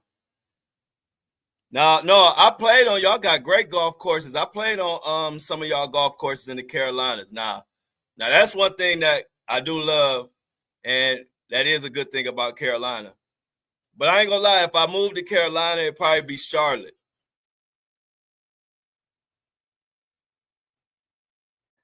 Oh yeah, hey, yeah, come on, Jennifer, you welcome to San Juan. Anybody want to come? Y'all more than welcome to come to San Juan. Oh yeah, it's a great place. I didn't know it was this. When I came here, I didn't know I would love it and want to stay here. I just came here to visit.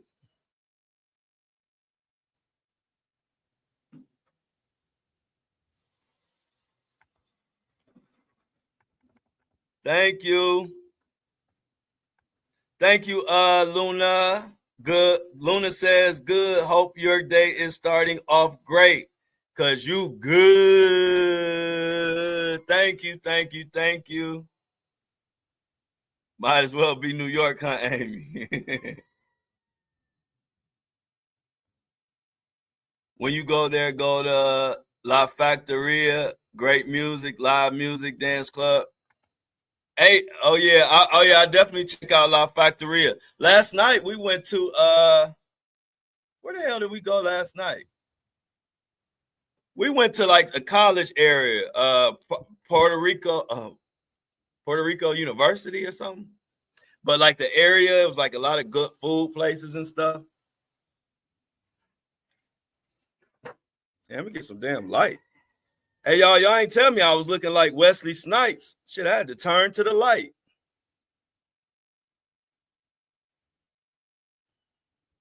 I would definitely do La Factoria. Thanks, Sarah. We went somewhere nice last night. I can't remember.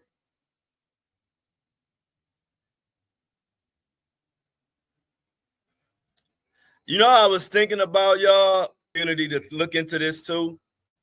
I wanted to plan a trip, like one of those trips where we all do it. Anybody in the community that want to do a Puerto Rico trip, because I got a friend out here that does like all the like excursions and the tours and stuff, and I could put something together with him. And I kind of wanted to put packages together and plan like a Puerto Rico trip, like down the line, and just give people plenty of time to pay for it and just plan it and do a Puerto Rico trip for the Flow Show No Filter crew. I've been wanting to do that, but now y'all keep talking about Puerto Rico. Y'all making me bring it up now. So let me know what y'all think about that. And it don't have to be no specific date or no time. It could be a long time from now, but I'm just saying, I think y'all know I've always done trips and stuff like that anyway and planned them. I get that from my granny.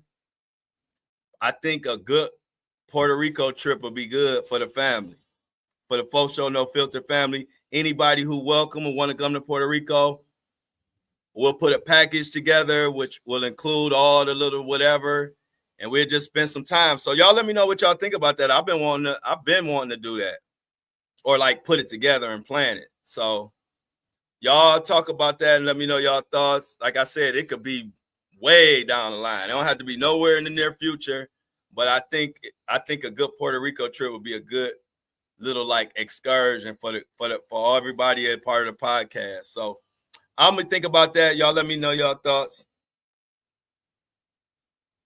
Yeah, there you go, Amy, like a little family reunion. And I would like to do it once a year. So like say like if we were able to do it in 2025, we do Puerto Rico this year, and then maybe next year we'll go somewhere else. But we do like a little podcast, a little family reunion podcast, like once a year. And we get our little family reunion shirts, and everybody be walking around. We be walking around, and like, let's say if we was like in Vegas, we be walking around. Everybody had like their Flow Show No Filter shirts with their name on it, like family reunion. My granny used to do that. And y'all know my granny is the one who invented it, and I don't like it. And I do it. I'm a lot like my granny, and she always used to plan trips, and we all have our T-shirts on and stuff, like the family reunion. But I think it'll be a good idea. So y'all let me know. Y'all talk about that amongst yourselves. But I think it would be a good thing for us to do. So we'll see. The Flow Show Travel Club. Yep.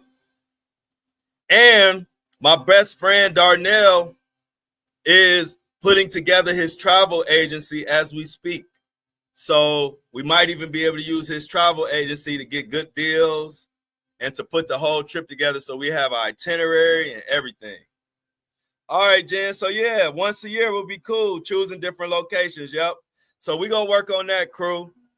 That's another thing aside from the tour. The tour is priority. And then after I get the tour kind of planned out all the way, then we'll plan our first our little family reunion.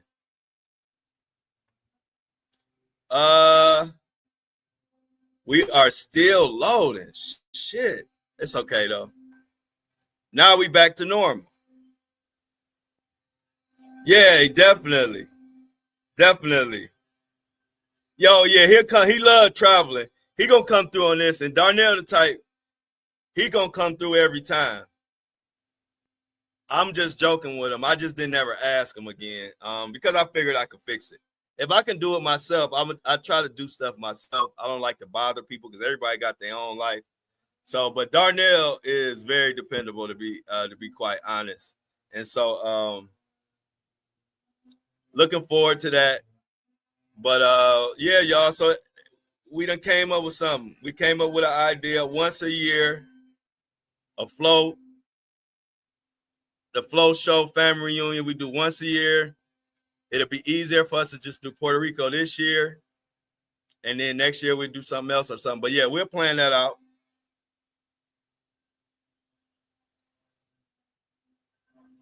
Thank you so much. Royal Coda Dean Love says, good morning, dude. Hope you have a phenomenal day in your part of the world. Peace and love. Just wanted to come stop in and drop some likes. I so appreciate that, Royal Coda. Y'all, the love that we have on this show and this community is so real, and so I appreciate it so much. So thank you for those words, Royal Coda. That's what we about here. We want everybody to have a phenomenal day. I appreciate you wishing me a phenomenal day, and I will have a phenomenal day, just like you said. I appreciate that. I'll let you know, Michelle. I ain't have nothing. It'll be definite. I'll announce it, and when I put the tickets on sale, that's when it's definite. But I'm still getting all my ducks in a row as far as how I want to do it, who I want to be there, all of that. But like I said, I will announce it when it's definite. It will be tickets on sale. So be looking out for that. Let me see if Flow Show Filter is ready to be uploaded yet. We're taking a little long today. It's still processing, y'all, so we got a little bit longer to go. But I am going to be in Detroit for sure. Yeah, Diddy can't stop looking at me. That's how they be. That's how the guys be in my comments. I don't know why guys. Hey, look, I see why you women. I see why a lot of y'all women be getting tired of guys on social media because I don't know what it is with a lot of these guys, but it's like they don't know how to communicate. So they're only communication they know how to do is troll. And so they always just annoying, man. They just be annoying. I'll be like, I ain't never as a guy paid so much attention and chased around a guy like they chased me around. I mean, I like I said, I like it because like Floyd Mayweather used to tell me, whether you booing or you cheering, you bought a ticket. And so that's my theory. Whether you trying to hate or whether you trying to show me love, if you in my comment section, you contribute into my movement. So I already won. So it don't bother me, but it makes me think like, what is wrong with people where they are so socially awkward that all they could do is troll instead of just bringing some of value to the mix? I never understand that.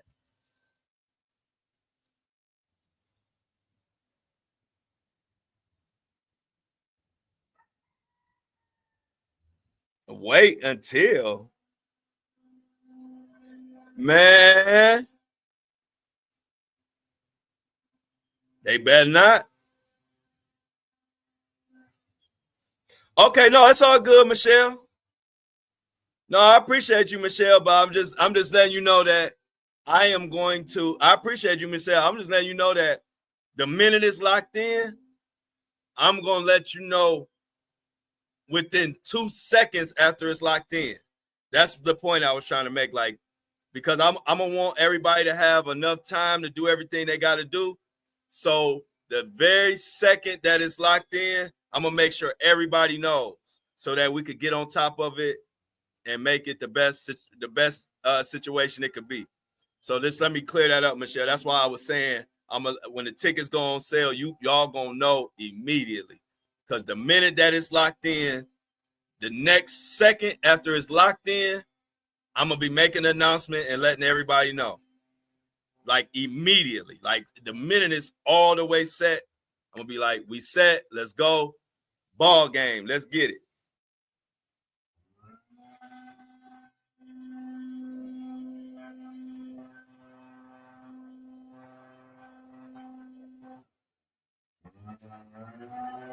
Yeah, I like Oregon. You talking about Portland?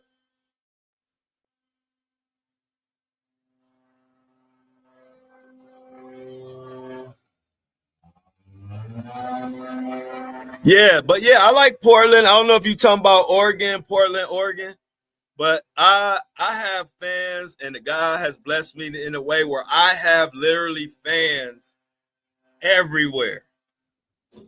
And I don't discriminate on what city I'll go to or not. So I'll definitely go to Oregon, especially Portland. But yeah, y'all, the men it's bad. I say to myself all the time, by blowing up and having like a lot of followers and a lot of attention, I really feel for the shit that y'all women go through. Because if I go through this as a man with other men, I can't even imagine what y'all go through with these men. Like, I'll be like, who raised y'all? Y'all are embarrassing.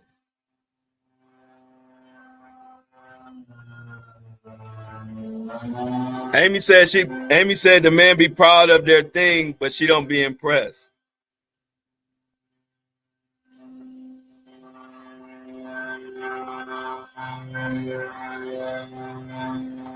Yeah, bro, I'll come out there. Oh, Southern Oregon. Okay. Yeah, I'll look it up. Yeah, definitely worldwide, Michelle, and it's a blessing. If you are in our and I don't like it Army, and that's just Facebook. If you in our and I like it Army, you're gonna see people from Scotland, UK, Sydney, Australia, Oregon, the Carolinas, St. Louis, like everywhere. And I appreciate it. It's a blessing. I'm like, damn. This tour might actually last like a year. I actually might be on tour a year. And you're right about that, Amy. You're absolutely right about that, Amy. Everybody didn't have a big mama. That's a good point. Okay, so it has loaded. So now I can give me 1 second, y'all, to get Apple and Spotify loaded up. It's finally processed. Let me all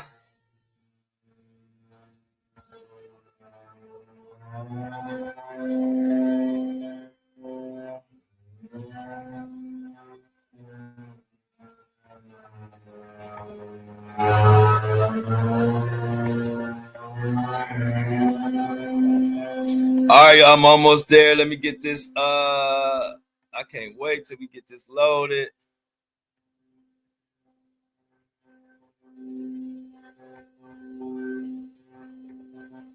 One 123.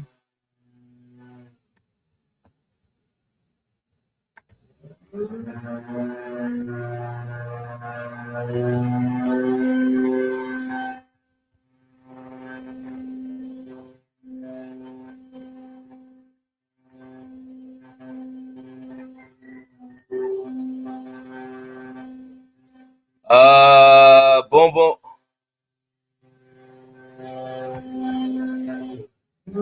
All right, y'all. Monique Ziegler. Hey, Monique, you missed your shout out. Everybody tell Monique that she got a good shout out. Monique, we all appreciate you for subscribing. That's Monique Ziegler. Gave you a nice shout out. Check out the episode. If you want to hear or see your shout out, Monique, all you have to do is go to towards the end of the show. Towards the end of the show, and we gave you a great shout out, Monique. We appreciate your subscription and welcome to the family.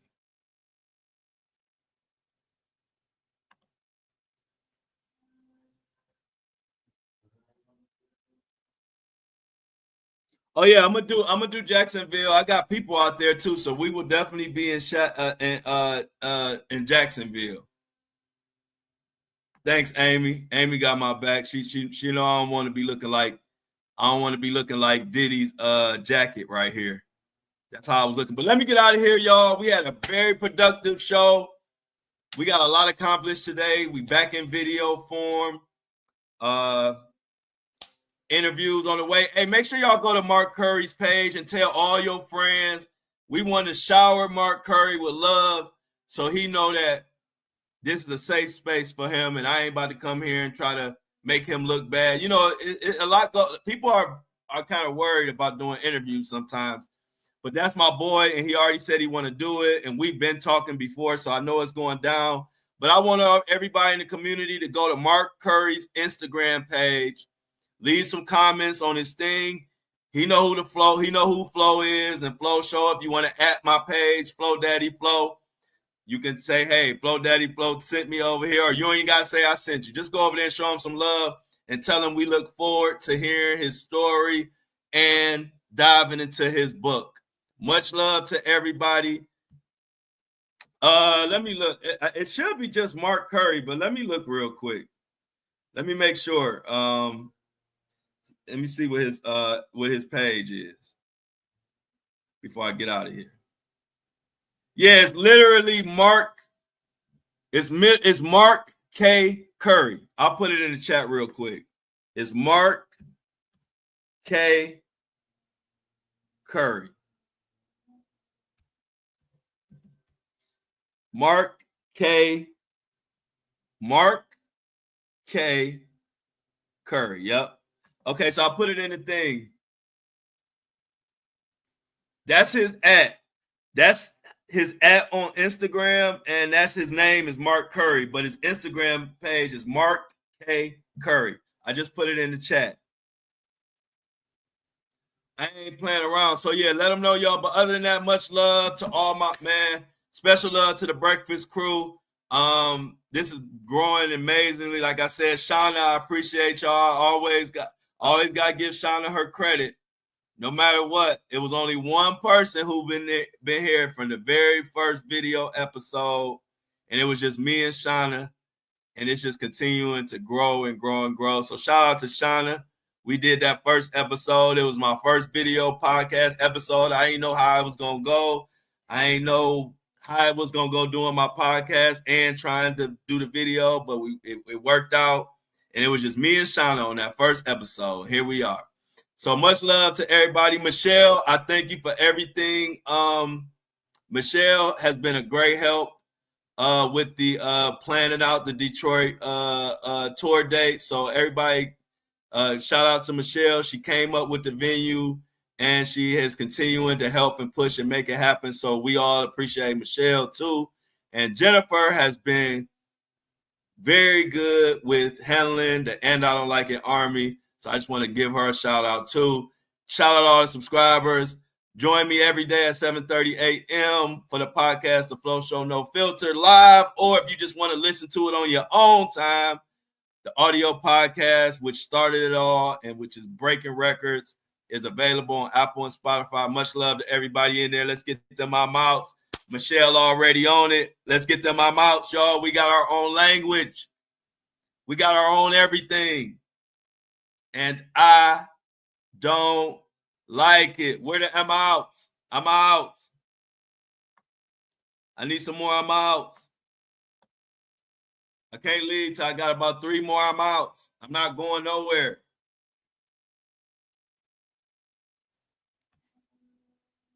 Oh, thank you. I'm glad you said that. And let me shout out Lauren. You know, I give everybody their flowers.